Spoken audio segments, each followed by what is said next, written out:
What's going on, everyone? Welcome back to the channel, the Hoops Crew, part of the Hoops Crew Media Network. My name is Ben Reven.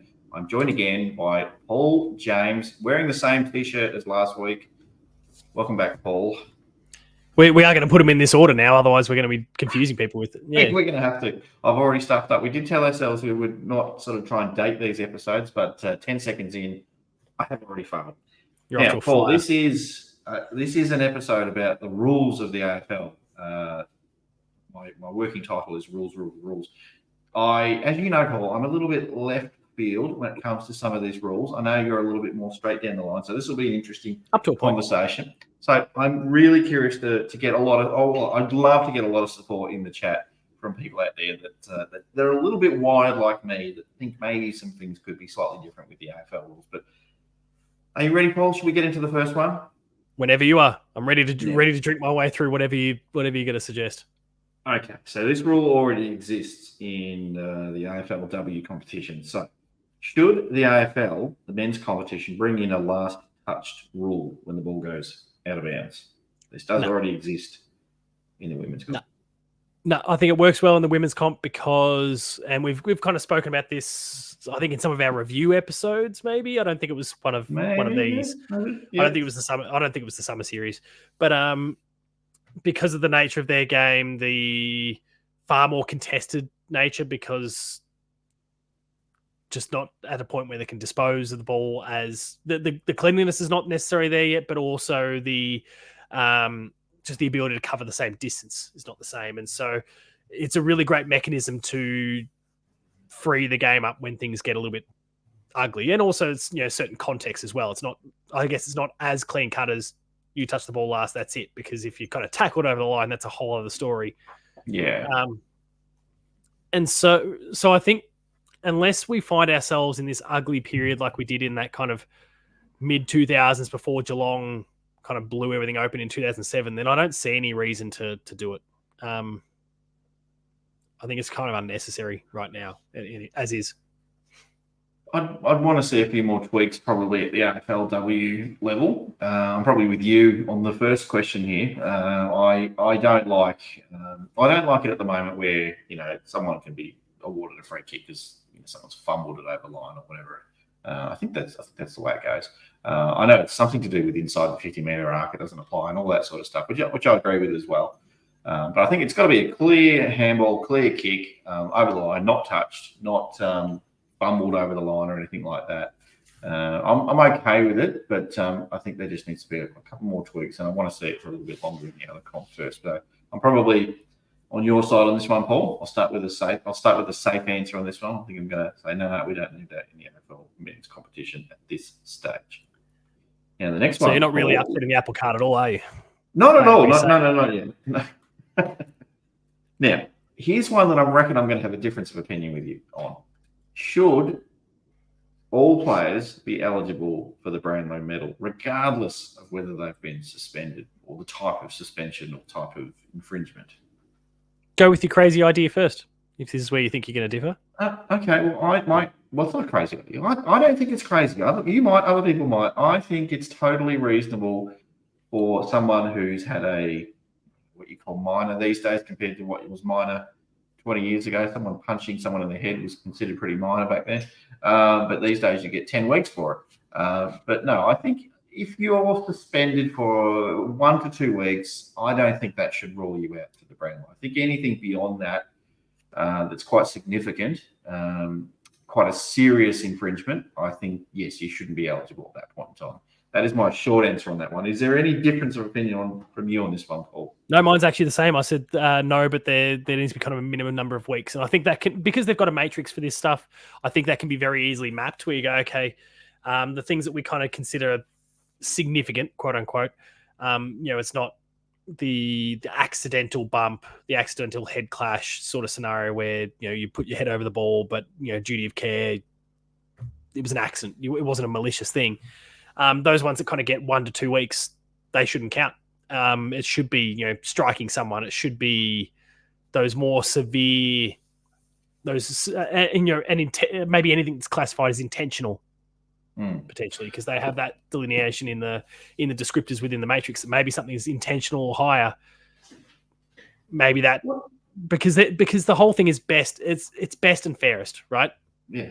Well, obviously, the ability thing, the best component of it, that's irrelevant of whatever happens suspension wise, because we've seen brilliant players get rubbed out. The actual best player on field all year hasn't won the Brownlow because they got rubbed out for 1 week or whatever the case was. That's fine. Fairness, I think, is the real trick with this component, because accidents, you're not being unfair. You weren't being a thug. Or if you're being careless. The game moves so unbelievably fast that you could have the best intentions in the world and shit happens sometimes. So to miss out because of that, I think is kind of rough. So I think, maybe anything that's classified. What other there's I heard you mentioned careless, intentional. I think there's let severe. me put this to you. What if you get your little 1 or 2 week suspension round 5 and 6, and then later in the year you get another one? So okay, you've had 4 for the year, 4 weeks off. They were both pretty insignificant, pretty minor, but that you did something wrong. Whether it was deliberate, it was probably careless in nature. Does that disqualify you for the Brownlow? Is it number of games, or is it the type of infringement? I think it's I guess because it all links to a matrix they've got anyway. I actually don't think it changes at all. Whether it's the classification, whether it's a certain number of weeks, or the classification is what then justifies a certain number of weeks. I think if it's classified as intentional, and again, I can't remember what all the different. Hang on, here we go. They've got intentional and careless. That's the revised one from 2018. I don't know if that's still what they're working to now in terms of the actual titles, but you got intentional and careless, but then within that severe, high, medium, and low. I just feel like if it belongs in the intentional thing, then you're instantly rubbed out. Yes, I'm agreeing with you on that. And then the careless one,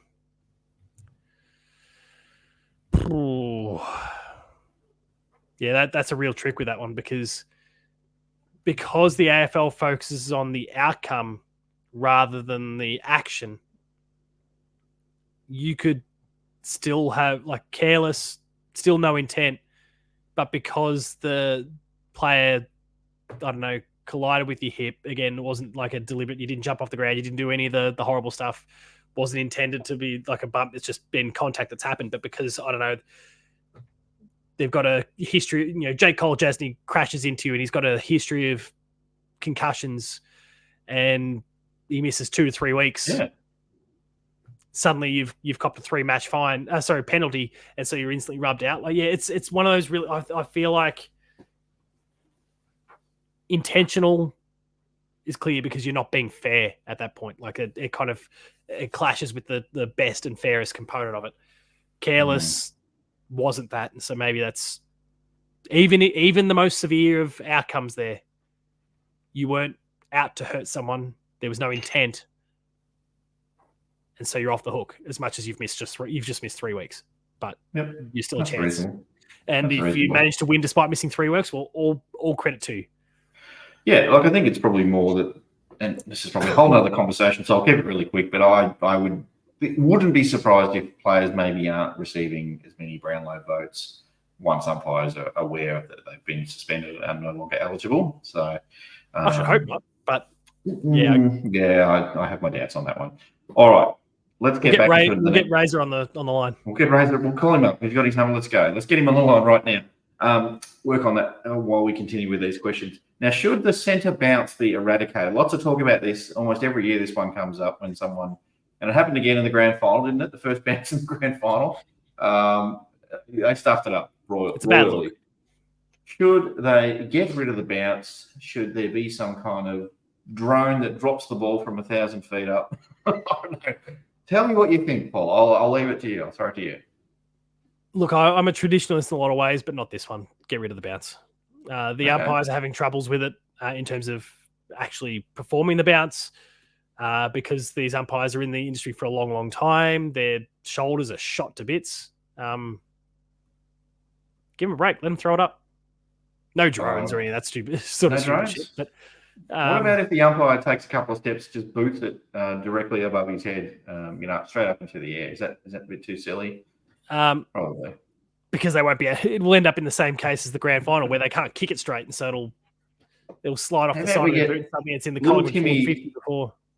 Little Timmy, the Oz kicker. How about we just push him out to the centre, the circle, and get him just to throw it up, and then quickly usher him. And then he's got to dodge all the players on the way out. He's got to dodge. Well, the same rules apply. You can't touch the umpire, so you can't touch little Timmy who's trying to back out with these big blokes all crashing in around him. So got to be creative, Paul. Maybe try that in the Wizard Cup if we ever bring back the Wizard Cup.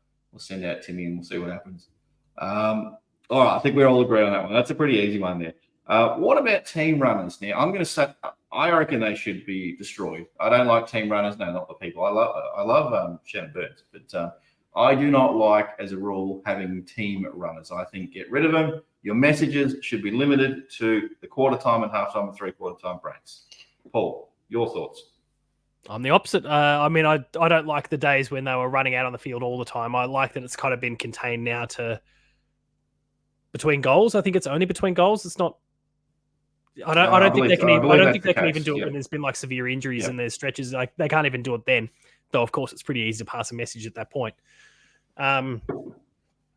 So I'm okay. I think that's the sweet spot between not at all and just all the time. So I'm not okay with your talk on that one.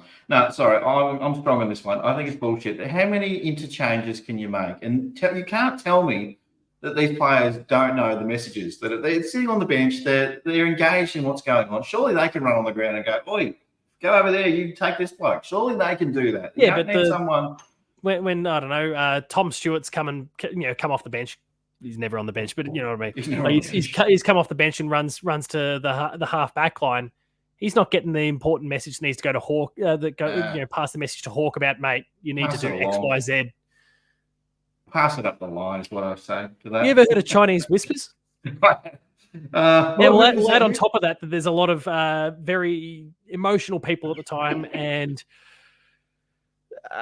there's always a few within the AFL system, and I'm not saying we have any of those at the Cats because we're an incredibly intelligible bunch, but there's always a few eggs in the batch that aren't the sharpest, and they won't be able to retain that message long enough. So let's just allow a runner to do it. There's a specific time for it anyway. It can't be any old how. So I feel like that's a sweet spot. We'll see. I'm not in agreement with you, but agree to disagree on that one. All right. What about a send-off rule? Should there be a send-off rule? There are a lot of other sports that have got, your red cards or your sin bins and all that sort of stuff. Should there be, for these more serious things? Let's use Tom Stewart as an example from a few years back now when he got a 4-game suspension. A lot of people were talking about how can he still be on the ground when he's put someone into next Tuesday. I wish you didn't use him as an example, because now when I say what I've got to say, we're just going to get a whole bunch of neutrals go, "Oh yeah, let's use the Hawthorn player then. Let's just replace him with the." It's too late. So I guess my opinion on this is actually pretty similar to the Brownlow one. I think if it's an intentional and specifically a non-football act, do it. So like if it's Barry Hall punching, what's his name? Brett Staker, then absolutely. As soon as it's a non-footballing act, go for it. Beyond that, for an umpire to make a call like if we use the Tom Stewart one, if for an umpire to make a call when they're not even probably looking at the actual incident itself, because of course they're focusing on other components of the game, for them looking and go, was that deliberate, or did he just misexecute? Did he just do all those what ifs?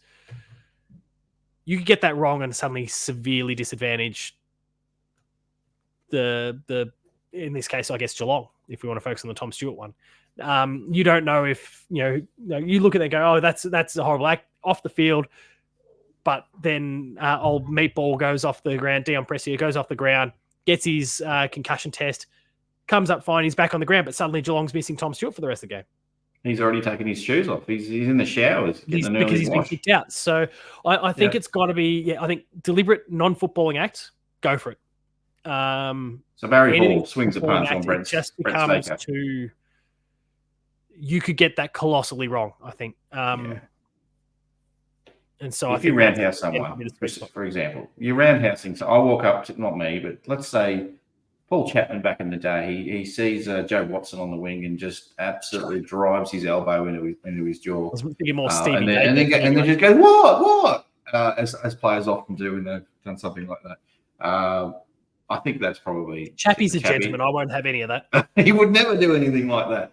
I think we're in agreement again with that one, Paul. Can you believe it? We've agreed on a few things today. That's I'm surprised actually. I didn't think this. I thought this would be a topic or a bunch of questions. There'd be a lot of difference.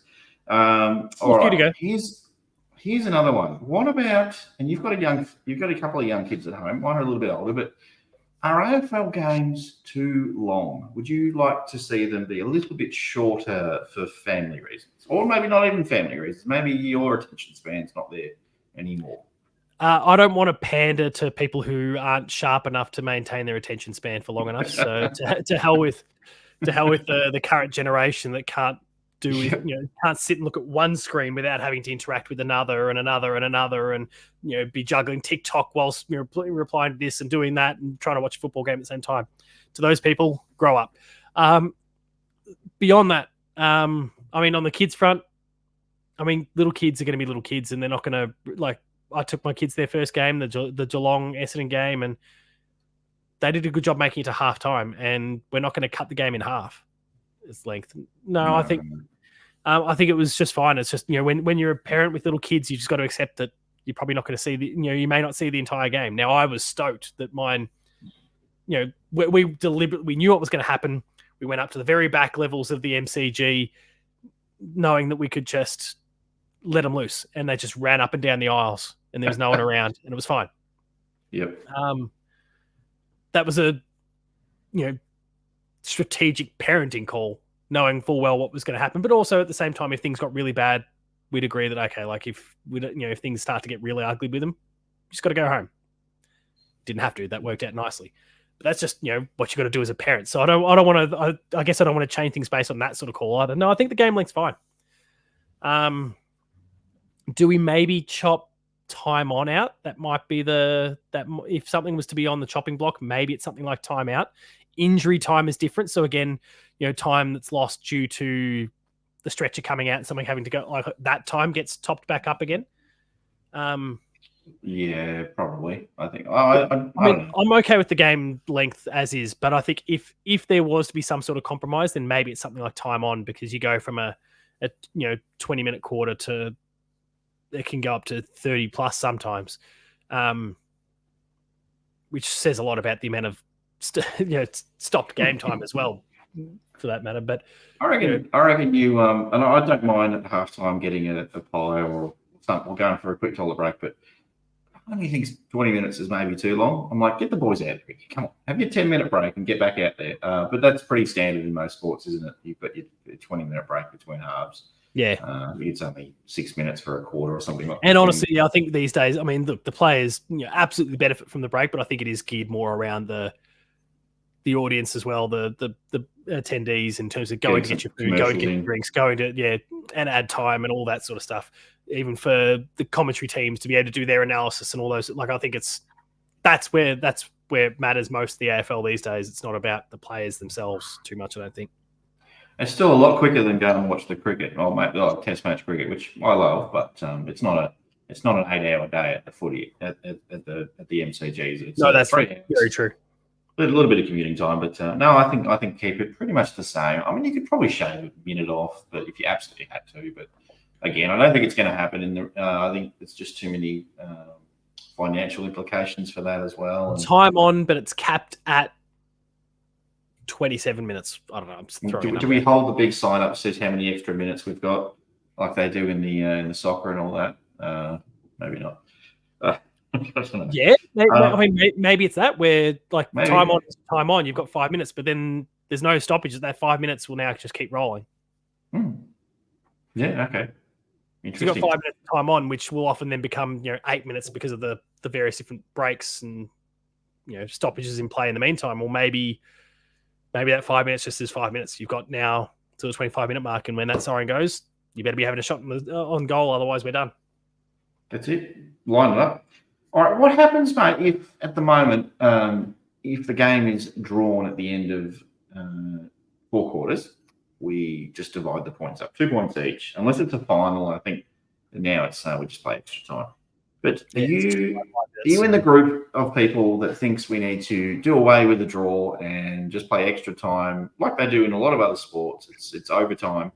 I think soccer is another one that probably doesn't. If you like AFL, just no, that's the end of the result. You had your chance. I think soccer is probably different in World Cups and so forth. And also, soccer might take another hour before someone scores. Like it's such a boring experience. Anyway, unless I don't mind the shootouts, but the extra time kills me. But no, I think I don't know. What do you think? Should we have draws? It stuffs my tipping up because I'd rather get it wrong than share the tip with someone else. But what do you think? I also can't stand just that flat feeling in a draw with no win, no loss. So yeah, I'm actually like the model that they apply for finals, the 2 by 5 minutes of overtime. I'm all for. And then I think what's their model? Because I don't think we've actually seen it occur, but we've had that extra 2 by 5 minutes and then it's still drawn. I don't think we've actually had that result before, but what is their plan? Do they just add another 5 minutes and then add another 5 minutes until at the end of 5 minutes it's done? Shit, I don't know. Because I don't think we've actually seen it happen. The last time I can even think of it happening was West Coast and someone in like 2000. West Coast Port Adelaide. It was what's his name? Shuey had a shot on goal. No, but that was still to win the game, but it wasn't in overtime. It wasn't extra time. Wasn't it? Okay. Anyway, yeah, but that's probably the closest it's been to 4 or thereabouts. But yeah, I think that's probably the closest we've got so far. I think get rid of the draw, mate. Get rid of it. Let's have a result. The idea of 2 by 5 minutes, and then if the scores are still level in that case, next score wins. I don't even like that. I just reckon it. Just keep playing until someone gets a point. Don't even stop the game. Just let it roll. Oh, you mean like sudden death straight away? Just the next score. Some fancy siren goes woo woo woo, and then I don't know, and then everyone oh shit, next score wins. I'll be like, I would be as the thing buzzes and it's a meter out from someone, they just slap it through at that point. Yeah, exactly. Well, you've had your chance. It's down that end, so no, next point wins. Don't stop the game. Just let it roll. Whatever the golden point, or whatever you call that kind of thing.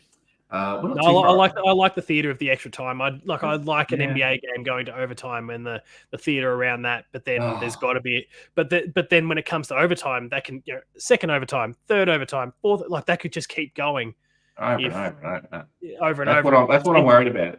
Which is what I don't want. Which is why I'm like 2 by 5 minutes. That's a reasonable amount of time. Both teams get a decent enough crack at establishing a proper win. And then, if it gets to that point, then it's sudden death. Next score wins. Sudden death.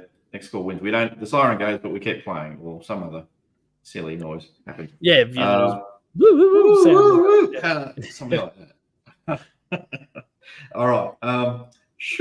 Next question? 3 more to go. Should 50-meter penalties? Should we get rid of 50-meter penalties and replace them with fines for the players? That's maybe a stupid question. This one.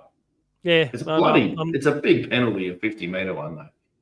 Don't be a dipshit on the field, then. Yeah, I know, but sometimes the umpires just give it to nothing. The problem is, the problem is that I think the bigger thing there is again around the umpiring and what justifies or setting better standards so that could cost you a grand final. Umpires twitchy on the. So that we don't have umpires twitchy on the finger. I think that's the kind of the main thing there is making sure that they're doing their job to the best of their ability and properly, rather than scrapping it all together. I think fines just don't work.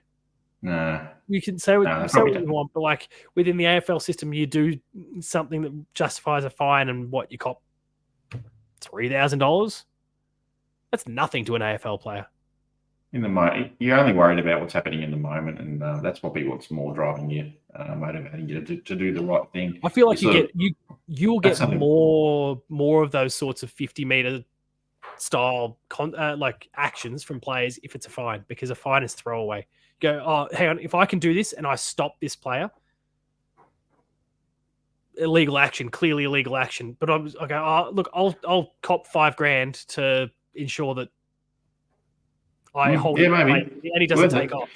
Just pass the hat around up in the rooms afterwards. Oh, come on, guys. I did the right thing. Whereas if the 50-meter penalty is there because you've encroached on the mark, that's a huge consequence to the team, but you won't do it again. You'll learn your lesson pretty quickly. Maybe a 30-meter penalty is the way to go, but anyway, that's probably a whole other conversation. Well, yeah, maybe that's the thing, which is certain actions warrant 50 versus other actions require 25. Oh God, then it'll really get complicated, don't we? Yeah. Well, no, it should have been 30.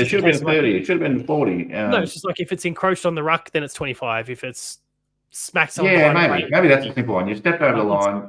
But how much? What's 25 meters versus 25 meters gained versus a 2 or 3 second delay?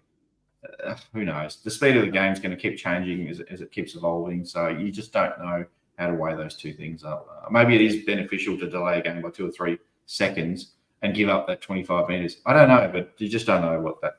Well, players have the ability to just run off anyway now. So even when they're issued a 50, so they can come off their line whenever they choose.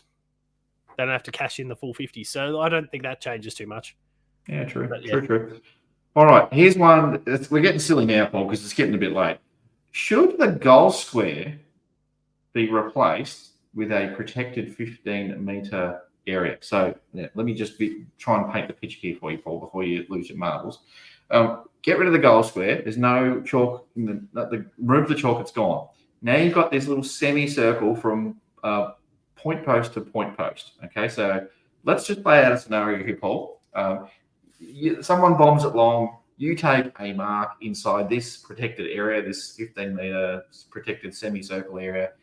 Bang! You're right in front of goal. Everyone clears out except the person with the ball. Exactly. So it's almost like a technical foul. You're having a free throw from right in front at the little mark at the top of the semicircle there, and you're having a shot from that. I don't know. I think the goal square to me looks old-fashioned. I don't know. Doesn't fit with the 50-meter rule. I'll let you take over, Paul. What do you think? Am I off my rocker? Do I need to have another coffee, or have I had too many coffees? Yeah, you've had too many coffees. You're off your rocker. No, keep it as is in that one. Keep it as is. All right. Keep it the same, Paul says. All right, last question. How many players should clubs have access to in games? So currently, just so I can be really clear about this question, 23. We have our 23 players, with the 23rd player being the sub. Yep. Should or would you be open to the AFL allowing every single listed player at a club to be able to be brought on at a point in time during the game? No. What if I said to you, we're scrapping the interchanges, once you're off, similar to other sports like soccer. So I'm not sure what the rules are with soccer, but once you're off, you're basically off. I'm not sure how many players they're allowed to have sitting on the bench, but yeah, let's just say they could pick the whole list. Again, this is another silly one, but your quick answer is no. You need to elaborate, Paul. This is the purpose of the show. No, and that's no, and I mean that is in large part due to the fact that you're going to get so many players sitting on the pine that just won't get a game, but then that's kind of done their chances of playing in the seconds on the weekend, and it's just that's true. No, I think just keep it. I think the bigger question is, does it remain 23? Is it 24? And there's 2 subs, one that's concussion, one that's strategic, or can you have strategic, or do they have to be officially ruled out by Medico before you can pull the those sorts of conversations? I think are the bigger ones that are already going on. Yeah, I think you need to have, if you're going to add an extra player to the bench, I think you need to reduce a commensurate amount how many interchanges are happening. So I don't think you want to have the same amount of interchanges, but more people on the bench. It's just going to. I think that's where it becomes a question about: is it another person on the interchange, or is it another sub? Like that's where, because if it's another sub, then it doesn't change the number of rotations. Yeah, all that sort of stuff. Now I'm going to cop heaps for that one, so I'm fully prepared for that, and I put my neck out a little bit for that one. But maybe the semicircle instead of the goal square will get me a little bit more in the comments. Who knows? But anyway, so we'll see. The last question. No, that is the last question, but we've got. That was the last one. So we've done well. We're right on 30 minutes there, so we've done well. We're still friends. That's the most important thing. So for now. We'll see what happens after we get through a few more of these. Thanks again, Paul. We'll see you on the next one, everyone. Probably with the same T-shirt on, if you're again following us along with this. But yeah, go Cats. See you next time. See you guys.